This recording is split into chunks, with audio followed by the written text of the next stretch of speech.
If you look across those 2 years, it really was a tale of two markets. In 2015, we saw quite an aggressive sell-off in equity markets and risk assets.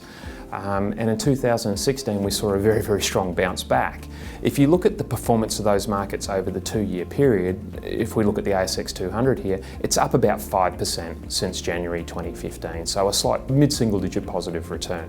If you remember what we're trying to achieve in the portfolios, which is about preserving capital for our investors when markets go into negative territory, by doing this by focusing first on risk when we make investments to allow us to deliver more consistent returns for our investors over time. I think we absolutely achieved our objectives over those years. And the way that we do this is by building a diversified portfolio with assets that are not correlated to rate markets and equity markets as a key component of delivering that consistent return.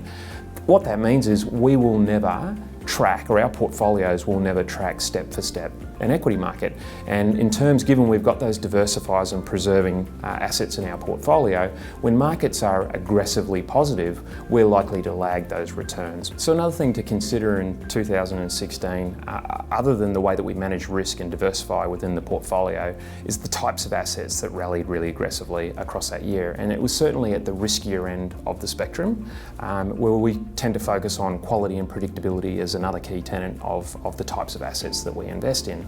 So what we saw in equity markets was things like resources, mining services companies, some of the airlines, more leveraged, really highly volatile income streams doing much better than high quality defensive or even just good quality industrial type names, delivering a very flat outcome for the year, which is more reflective of where our portfolio ended up with returns through that period of time.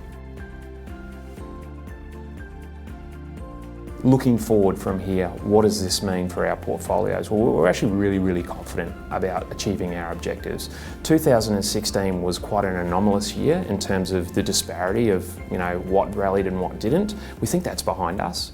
And we think that there's actually going to be a more balanced return stream across a range of assets, which is how the portfolio is positioned. So again, we like risk. We've got equities in the portfolio. We've got it at a lower level than we have had before. We're sitting on a bit of cash to allow us to be really flexible if we get a bit of volatility, and we've got some really good investments across the alternatives part of our portfolio, and we're building out the real assets or private market segment of the portfolio where we think there's some very good returns on offer.